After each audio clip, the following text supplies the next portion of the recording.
समस्त मित्रों को सबसे पहले चितरंजन चौहान का सादर अभिवादन, नमस्कार, प्रणाम। आज मैं आपके समक्ष शकुंतला और राजा दुष्यंत की विश्व प्रसिद्ध प्रेम कथा लेकर प्रस्तुत हुआ हूँ। दुष्यंत एक चक्रवर्ती सम्राट था।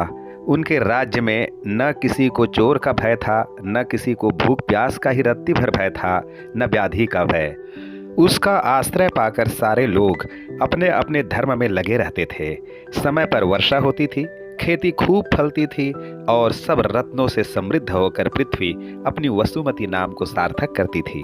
दुष्यंत महान प्रतापी और शक्तिशाली राजा था। वह धनुष का प्रयोग, गदा युद्ध, मल्ल युद्ध, हाथी की सवारी तथा घुड़सवारी में भी बहुत ही दक्ष था। एक बार विशाल भुजाओं वाला यह राजा सैकड़ों हाथियों और घोड़ों के साथ बड़ी सेना लेकर घने जंगल में शिकार करने के लिए गया। उस यशस्वी शूर राजा की शोभा देखने की लालसा से स्त्रियां भवनों की छतों पर चढ़ चढ़कर उन्हें देखने लगीं। महान पराक्रमी राजा अपनी विशाल सेना के साथ जंगल में पहुंचकर शेर और हिरणों का शिकार करने लगा। इस प्रकार सहस्रों पशुओं को मारकर बड़े वाहनों की विशाल संख्या के साथ उस राजा ने मृगया के प्रसंग से अन्य वन में प्रवेश किया।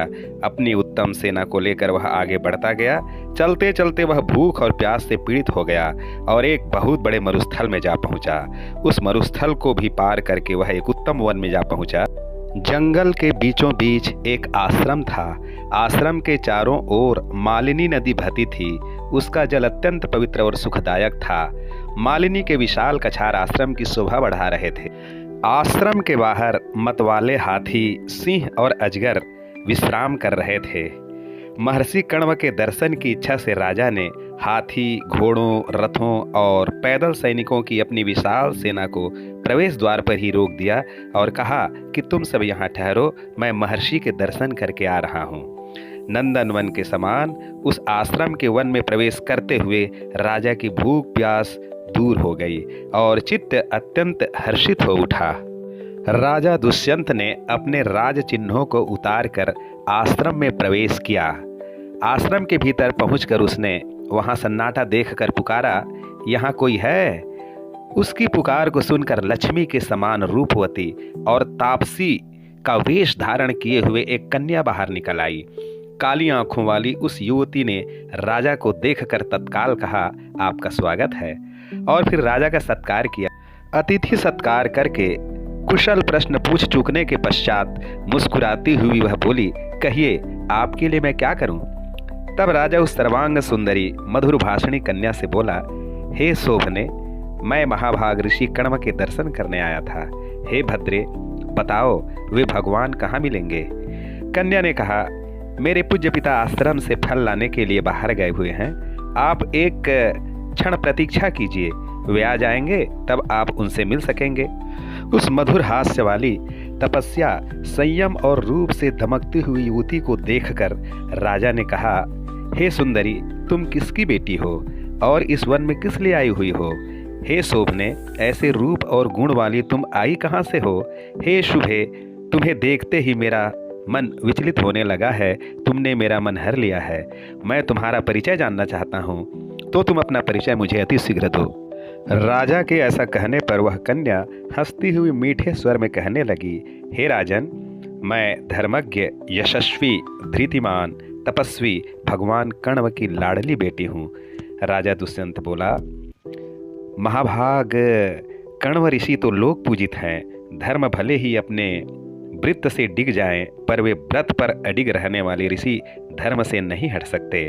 मुझे तुम्हारी बात पर बड़ा संशय हो रहा है, कृपा करके मेरा संशय दूर करो।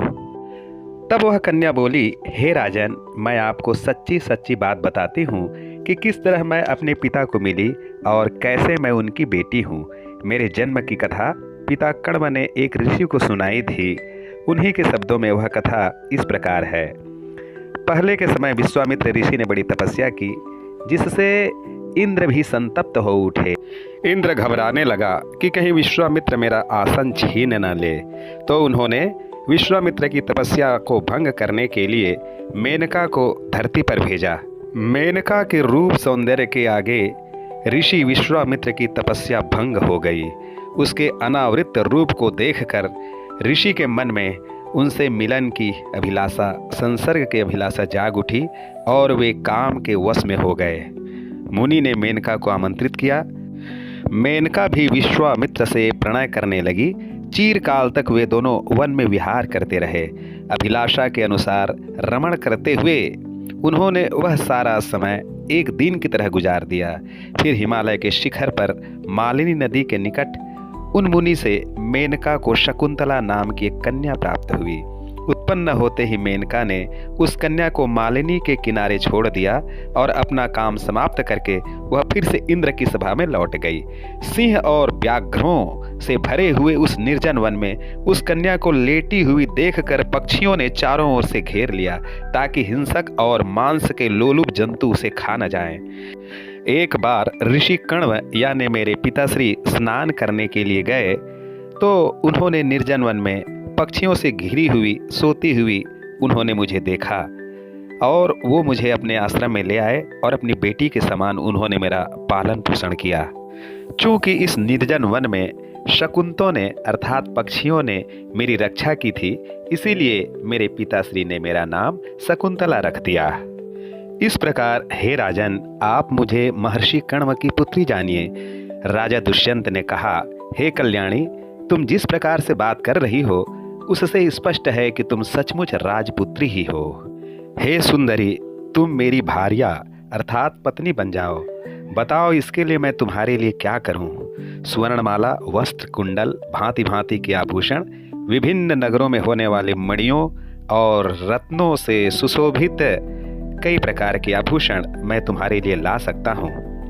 आज मेरा सारा ही राज्य तुम्हारा हो जाएगा। शकुंतला ने कहा, हे राजन, मेरे पिताश्री इस आश्रम से फल लाने के लिए गए हैं। एक मुहूर्त उनकी प्रतीक्षा कीजिए, वे ही मुझे आपके लिए प्रदान करेंगे। राजा दुष्यंत ने कहा, हे रूपसी, मैं तुम्हें चाहता हूँ, तुम मुझे चाहो, गांधर्व विवाह करके तुम मेरी भार्या बन जाओ। तब शकुंतला ने कहा, तुम मुझसे सत्य की शपथ लेकर मैं जो एकांत में कहूँ उसको निभाने की प्रतिज्ञा करो। हे महाराज, मेरे जो पुत्र हो वह तुम्हारे बाद युवराज बने। मुझे इस बात का वचन दो, यदि तुम इसके लिए तैयार हो तो मेरा तुम्हारे साथ समागम हो सकता है। राजा दुष्यंत ने बिना सोचे समझे उससे कहा कि हाँ, ऐसा ही होगा। उसने यह भी कहा कि हे शकुंतला, मैं तुम्हें नगर ले जाऊंगा। यह कहकर उस राजर्षि ने उस अनिंदित गति वाली शकुंतला का विधिवत पाणी ग्रहण किया और उसके साथ सहवास किया, उसे विश्वास दिलाकर कि वह फिर बोला कि मैं तुम्हें लाने के लिए अपनी चतुरंगिणी से न भेजूंगा और उसके साथ मैं तुम्हें अपने निवास पर बुलाऊंगा। उसे ऐसा वचन देकर वह राजा मन ही मन कण्व से आशंकित होता हुआ और वे तपस्वी भगवान यह सब सुनकर क्या कहेंगे, यह सोचता हुआ अपनी राजधानी लौट आया। राजा दुष्यंत के जाने के बाद महर्षि कण्व अपने आश्रम लौटे। शकुंतला लज्जा के कारण अपने पिता के सामने नहीं आई। दिव्य ज्ञान वाले महातपस्वी कण्व ने दिव्य दृष्टि से जानकर सारी बात समझ ली और प्रसन्न होकर अपनी बेटी से कहा, मेरी उपेक्षा करके तुम छत्राणी ने आज एक पुरुष के साथ जो समागम किया है वह धर्म का विघातक नहीं है। क्षत्रियों के लिए तो गांधर्व विवाह ही श्रेष्ठ कहा गया है। सकामा का सकाम पुरुष से एकांत में बिना मंत्र विवाह गांधर्व विवाह है। दुष्यंत मनुष्यों में श्रेष्ठ है, वह धर्मात्मा है, महात्मा है। हे शकुंतले, तुमने उसे जो पति के रूप में वर लिया है तो तुम्हारे एक महाबली पुत्र होगा जो सागर तक विस्तीर्ण इस पृथ्वी पर शासन करेगा। उस चक्रवर्ती का चक्र शत्रु तक पहुंचकर अप्रतिहत ही सदैव रहेगा। तब शकुंतला ने मुनि के चरण धोए और जब वे कुछ विश्राम कर चुके तो उनके द्वारा लाए हुए लकड़ी और फलों को एक स्थान पर रखकर उनसे उन्होंने कहा, मैंने जिस श्रेष्ठ पुरुष दुष्यंत का पति के रूप में वर्ण कर लिया है, आप कृपा करके सचिवों सहित उस पर प्रसन्न हो जाइए। तब महर्षि कण्व ने कहा, हे बेटी, मैं तुम्हारे कारण उस पर प्रसन्न ही हूँ। तुम उसके लिए मुझसे जो अभिषिक्त हो वह वर मांग सकती हो। शकुंतला ने दुष्यंत के हित की कामना से पूर्ववंशीय राजाओं की धर्म में सदैव स्थिति और उनका राज्य से कभी भी स्खलित न होने का वरदान मांगा। राजा दुष्यंत के प्रतिज्ञा करके चले जाने पर सुंदरी शकुंतला ने अमित तेज वाले एक कुमार को जन्म दिया। वह कुमार दीप्त अग्नि के समान द्युति वाला तथा रूप और औदार्य के गुण से युक्त था। पुण्यात्माओं में श्रेष्ठ कण्व ने उसके जात कर्म आदि संस्कार किए। वह कुमार सफेद और नुकीले दांतों वाला, सिंह के समान बल वाला, चक्र से चिन्हित हथेली वाला, विशाल केसों वाला तथा महाबली था। देव शिशु के समान वह बड़ा होने लगा। 6 वर्ष की अवस्था में ही वह बालक कण्व के आश्रम के व्याघ्रों, सिंहों, बराहों, हाथियों और महिषों को पेड़ों से बांधकर उनका दमन करता या उनके साथ खेलता हुआ जंगल में दौड़ भाग करता रहता था। यह तो सबका दमन करता है, ऐसा कहकर कण्व के आश्रम के निवासियों ने उनका नाम सर्वदमन रख दिया। कण्व ऋषि ने उस कुमार को उसके अतिमानुष कर्म को देखकर शकुंतला से कहा, अब इसके युवराज पद की प्राप्ति का समय आ चुका है। फिर उन्होंने अपने शिष्यों को आदेश दिया, पुत्र सहित सारे लक्षणों से पूजित शकुंतला को आज ही अपने पति के पास छोड़ाओ। स्त्रियों का अपने बांधवों के पास बहुत समय तक रहना अच्छा नहीं है। इससे कीर्ति, चरित्र और धर्म की हानि होती है, इसलिए विलंब मत करो, इसे ले जाओ। ऐसा ही हो, यह कहकर अमित तेज वाले वे शिष्य शकुंतला और उसके पुत्र को लेकर हस्तिनापुर की ओर चल पड़े। तरुण आदित्य के समान तेजस्वी अपने पुत्र के साथ शकुंतला राजा दुष्यंत के पास पहुंची। विधि पूर्वक राजा की पूजा करके वह उससे बोली, हे राजन, यह आपका पुत्र है, इसे युवराज पद पर अभिषिक्त कर दीजिए। इस देवोपम पुत्र को आपने मेरी कोख से जन्म दिया है। आप अपनी शर्त के अनुसार इसके लिए यथोचित व्यवस्था कीजिए। कण्व के आश्रम में जो हुआ उसका स्मरण कीजिए। उसकी बात सुनकर स्मरण करते हुए भी राजा ने कहा, हे दुष्ट तापसी, मुझे तो कुछ भी स्मरण नहीं कि तू कौन है। तेरे साथ धर्म, काम या अर्थ विषयक किसी भी प्रकार के संबंध का मुझे किंचित स्मरण नहीं है। तू यहाँ से चली जा या यहीं बनी रह, जो तेरे जी में आए कर। राजा दुष्यंत के ऐसा कहने पर मनस्विनी शकुंतला लज्जा से पानी पानी हो गई। दुख के कारण वह संज्ञाहीन सी होकर ठूंठ की भांति निश्चल खड़ी रह गई। फिर क्रोध और अमर्ष के साथ उसके नेत्र लाल हो गए, उसके ओंठ कांपने लगे। वह अपने कटाक्ष से राजा को जलाती हुई से उसे देखने लगी। वह क्रोध में उफन रही थी, फिर भी अपने आप को संयत रखे हुए थी और तब से संचित अपने तेज को अपने भीतर ही धारण किए हुए थी। एक मुहूर्त कुछ सोचकर अमर्ष भरी उस शकुंतला ने पति को देखकर क्रुद्ध होकर ये वचन कहे, हे महाराज, तुम जानबूझकर ऐसा क्यों कह रहे हो? तुम साधारण व्यक्ति की भांति मेरे प्रति निसंग होकर कह रहे हो कि मुझे कुछ पता नहीं। तुम्हारा हृदय जानता है कि सत्य क्या है और झूठ क्या है। तुम अपने आप को यूं तिरस्कार मत करो। जो व्यक्ति जैसा है उससे भिन्न वह यदि अपने आप को दिखाता है तो उस चोर और आत्मा पहाड़ी से किसी को भी कोई प्रयोजन नहीं रखना चाहिए। जो व्यक्ति पाप करके समझता है कि मेरा पाप किसी ने नहीं देखा, वह नहीं जानता है कि देवता तथा स्वयं उसके भीतर बैठा पुरुष सब कुछ देख रहे होते हैं। मैं स्वयं आ पहुंची, इसलिए मुझ प्रतिव्रता का तुम अपमान मत करो। स्वयं आई हुई अर्घ्य के योग्य अपनी भार्या की तुम पूजा नहीं कर रहे हो। इस भरी सभा में तुम मुझे नीच की तरह यूं क्यों देख रहे हो? मैं शून्य में प्रलाप नहीं कर रही हूँ। क्या तुम मेरी बात नहीं सुन रहे हो? हे दुष्यंत, मैं तुमसे याचना कर रही हूँ। यदि तुम मेरी बात नहीं मानोगे तो तुम्हारे सिर के 100 टुकड़े हो जाएंगे। पति अपनी भार्या में प्रवेश करके फिर से जन्म लेता है, इसीलिए पुराने कवियों ने पत्नी को जाया कहा है। भार्या मनुष्य का आधा अंश है, भार्या उसका श्रेष्ठतम मित्र है। अपनी पत्नी से जन्मे पुत्र को मनुष्य ऐसे ही देखता है जैसे दर्पण में अपने आप को देखता हो। देखकर वह पुण्यात्मा स्वर्ग के समान सुख पाता है। तो तुम अभिलाषा से भरे स्वयं आए हुए अपने पुत्र की, जो टकटकी बांधे तुम्हें देख रहा है, क्यों उपेक्षा कर रहे हो? पुत्र तो पुरुष के अंग अंग से और हृदय से बनता है। पुरुष की अपनी आत्मा ही पुत्र है।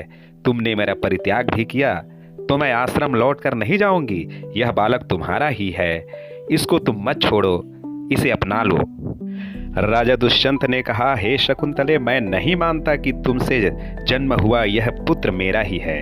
नारियां तो झूठी होती है, तुम्हारी बात पर कौन विश्वास करेगा।